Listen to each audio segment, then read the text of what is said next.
కొన్ని వస్తువులుంటాయి కదా, అవి మన పక్కనే ఉన్నా వాటి వెనక ఎంత చరిత్ర దాగిముందో మనకు తెలీదు. అవి మనకు కేవలం ఒక చిన్న పాస్టైంలాగా కనిపిస్తాయి, కాని వాటికి వందల ఏళ్ల కథ ఉంటుంది. ఎన్నో జనరేషన్స్ని అవి చూసి ఉంటాయి. ఎన్నో ఎంపైర్స్ రైజ్ అవడం, ఫాల్ అవడం చూసి ఉంటాయి. రాజుల కోటల నుండి సామాన్యుల గుడిసెల వరకు ఒకప్పుడు రాళ్ళు, పూసలు, ఆకులపైన రంగులతో మొదలైన ఆ ఆట ఇప్పుడు మన ఫోన్ స్క్రీన్స్లో ఒక చిన్న యాప్రా మారిపోయింది. ఒకప్పుడు రాజుల సభల్లో స్ట్రాటజికల్ మూవ్స్తో రాజకీయాన్ని తలపించే ఆ ఆట ఇప్పుడు ఫ్రెండ్స్ మధ్య చిన్న చిన్న ఆర్గ్యుమెంట్స్కి, నవ్వులకి కారణమవుతుంది. ఎప్పుడైనా ఆలోచించారా? ఒక చిన్న స్క్వేర్ బోర్డ్, దానిపైన రంగురంగుల పీసెస్, వాటిని మూవ్ చేయడానికి చిన్న డైస్, ఇంతకంటే సింపుల్గా ఒక గేమ్ ఉండగలదా? కాని ఈ సింప్లిసిటీ వెనక ఉన్న కాంప్లెక్సిటీ, దాని ఇంపాక్ట్ చాలా పెద్దది. మనకు తెలియకుండానే మన చైల్డ్హుడ్ మెమరీస్లో ఒక భాగమైపోయింది ఈ గేమ్. ఇంట్లో కరెంట్ పోయినప్పుడు, లాక్డౌన్ టైంలో టైంపాస్ అవ్వడానికి, ఫ్రెండ్స్తో కనెక్ట్ అవ్వడానికి ఇది ఒక సాధనం. అసలు ఈ గేమ్ ఎక్కడ పుట్టింది? ఎలా మన వరకు వచ్చింది? దీనికి ఇంత పాపులారిటీ ఎలా వచ్చింది?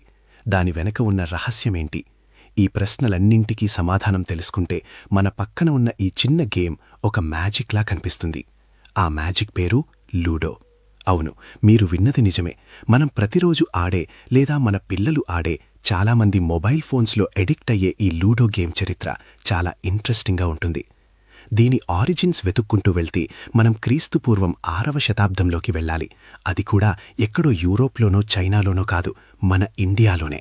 అవును, లూడో రూట్స్ మన భారతదేశంలోనే ఉన్నాయి. అప్పట్లో దీని పేరు పచీసి. పచీసి అంటే హిందీలో 25 అని అర్థం.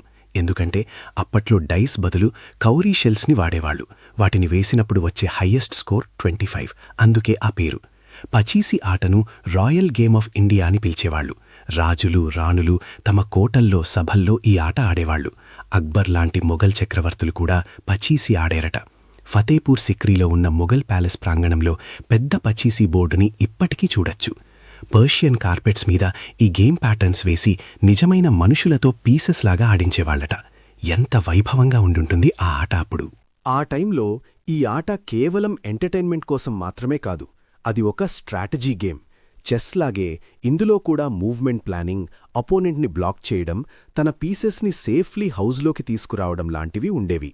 ఇది రాజులకు డిసిషన్ మేకింగ్, స్ట్రాటజిక్ థింకింగ్లో హెల్ప్ చేసేది.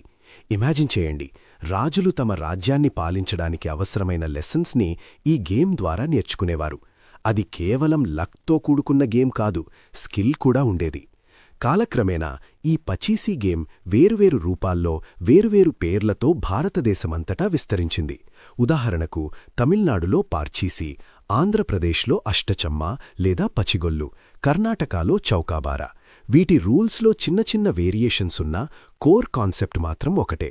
ఒక క్రాస్ షేప్డ్ బోర్డ్, 4 సైడ్స్, కొన్ని పీసెస్, ఒక డైస్ లేదా షెల్స్. కాని ఈ పచీసీ ఎలా లూడోగా మారింది? 19వ శతాబ్దంలో బ్రిటిష్ రూల్ ఉన్నప్పుడు ఈ గేమ్ బ్రిటిష్ ఆఫీసర్స్కి బాగా నచ్చింది. వాళ్లు ఈ గేమ్ని ఇంగ్లండ్కి తీసుకెళ్లారు.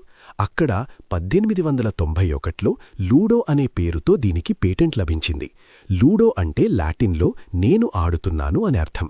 బ్రిటిష్ వాళ్లు ఈ గేమ్ రూల్స్ని స్టాండర్డైజ్ చేశారు. మనమిప్పుడు ఆడే లూడో రూపం అప్పుడే వచ్చింది. షెల్స్ బదులు స్టాండర్డ్ డైస్ని ఇంట్రడ్యూస్ చేశారు. 4 కలర్స్ని ఫిక్స్ చేశారు మరియు సేఫ్ స్క్వేర్స్ కాన్సెప్ట్ని తీసుకొచ్చారు. అలా ఒక ఇండియన్ గేమ్ బ్రిటిష్ రూపంలో ప్రపంచమంతటా విస్తరించింది.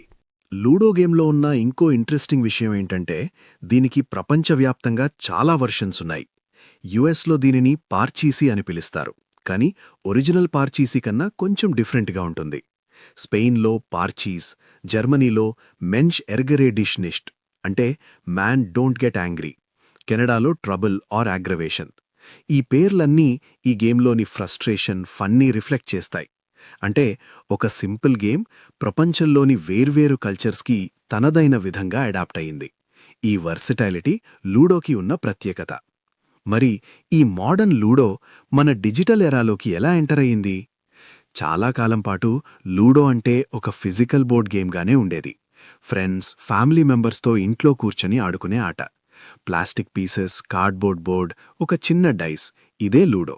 కానీ 2000ల తర్వాత mobile phones, internet wide spread అవ్వడం స్టార్ట్ అయినప్పుడు చాలా బోర్డ్ గేమ్స్ డిజిటల్ అవతారాలెత్తాయి.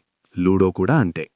2016లో గేమీషన్ టెక్నాలజీస్ అనే కంపెనీ లూడో కింగ్ అనే మొబైల్ యాప్ని రిలీజ్ చేసింది. అది గేమ్ చేంజర్. మొదట్లో పెద్దగా అటెన్షన్ రాలేదు, కానీ గ్రాడ్యువల్లీ దాని పాపులారిటీ పెరగడం మొదలుపెట్టింది. ముఖ్యంగా 2020లో ప్రపంచమంతా లాక్డౌన్లో ఉన్నప్పుడు లూడో కింగ్ ఒక లైఫ్ లైన్లా మారింది.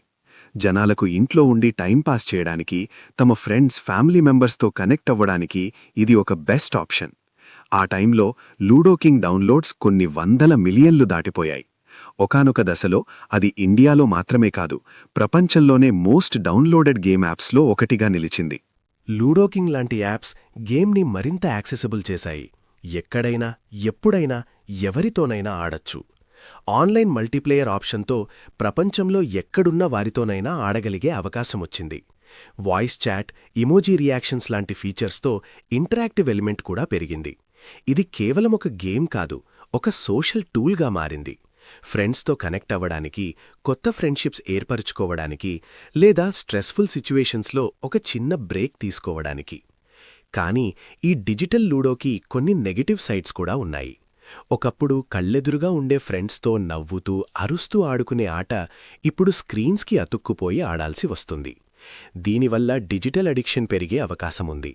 అలాగే ఆన్లైన్ గేమ్స్లో ఉండే చీటింగ్, అన్ఫేర్ ప్లే లాంటి ఇష్యూస్ కూడా ఉంటాయి. బెట్టింగ్, గ్యాంబ్లింగ్ లాంటివి కూడా లూడో చుట్టూ జరుగుతున్నాయని వింటూ ఉంటాం. అంటే ఒక గేమ్ దాని సింప్లిసిటీని, ఫన్ని దాటి కొన్నిసార్లు ప్రాబ్లమాటిక్ ఏరియాస్లోకి వెళ్లే అవకాశం కూడా ఉంది. లూడో సక్సెస్ వెనుక ఉన్న సైకలాజికల్ ఫ్యాక్టర్స్ ఏంటి? ఎందుకు ఈ గేమ్ మనకి అంతగా నచ్చుతుంది? సింప్లిసిటీ.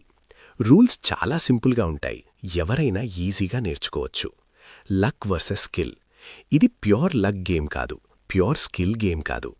డైస్ వేసినప్పుడొచ్చే నంబర్ అనేది లక్, కానీ ఏ పీస్ని మూవ్ చేయాలి, అపోనెంట్ని ఎలా బ్లాక్ చేయాలి అనేది స్కిల్, స్ట్రాటజీ.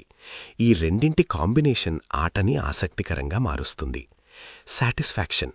అపోనెంట్ పీస్ని కొట్టినప్పుడొచ్చే ఆ సాటిస్ఫాక్షన్, మన పీస్ని సేఫ్లీ హోమ్కి చేర్చినప్పుడొచ్చే ఆ రిలీఫ్, ఇవన్నీ గేమ్లో ఎమోషనల్ ఇన్వాల్వ్మెంట్ని పెంచుతాయి. Social interaction. గ్రూప్లో ఆడుతున్నప్పుడు జరిగే టీజింగ్, నవ్వులు, చిన్న చిన్న ఆర్గ్యుమెంట్స్ ఇవి గేమ్ని మరింత ఫన్గా మారుస్తాయి. నొస్టాల్జియా. చాలామందికి ఇది చైల్డ్హుడ్ మెమరీస్ని గుర్తుచేస్తుంది. లూడో కేవలం ఒక గేమ్ మాత్రమే కాదు, అది ఒక కల్చరల్ ఫినామినన్.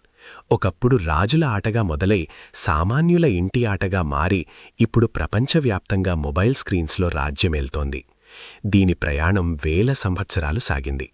వేర్వేరు కల్చర్స్లో తనదైన ముద్ర వేసుకుంది. ఈ గేమ్లో ఉన్న అడాప్టబిలిటీ, టైమ్లెస్ అపీల్ నిజంగా అద్భుతం.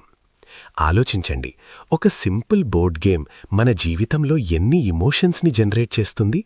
సంతోషం, కోపం, నిరాశ, ఆనందం, కాంపిటేటివ్ స్పిరిట్ ఇవన్నీ లూడోలో మనం చూస్తాం.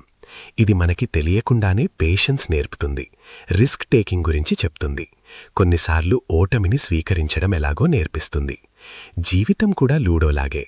కొన్నిసార్లు మనం డిజైర్డ్ నంబర్ పడాలని కోరుకుంటాం, కొన్నిసార్లు అన్ఎక్స్పెక్టెడ్ టర్న్స్ వస్తాయి, కొన్నిసార్లు మనం చేసే మూవ్స్ వలన మంచి జరుగుతుంది, కొన్నిసార్లు అవతలి వాళ్లు మనల్ని నాకౌట్ చేస్తారు. కానీ ఆ ఆటని కొనసాగించడమే ముఖ్యం. సో నెక్స్ట్ టైం మీరు లూడో ఆడుతున్నప్పుడు కేవలం డైస్ రోల్ చేసి పీసెస్ని మూవ్ చేస్తున్నారని అనుకోకండి. మీరు వేల సంవత్సరాల చరిత్ర ఉన్న ఒక గేమ్ని ఆడుతున్నారు. ఒక గేమ్ రాజుల సభల నుండి మీ చేతిలోని స్మార్ట్ ఫోన్ స్క్రీన్ వరకు ప్రయాణించింది. దాని జర్నీలో ఎన్ని మార్పులు చూసింది, ఎన్ని కల్చర్స్ని టచ్ చేసింది. లూడో అనేది కేవలం ఒక గేమ్ కాదు, అది ఒక కథ, అది ఒక అనుభవం, అది ఒక కనెక్షన్.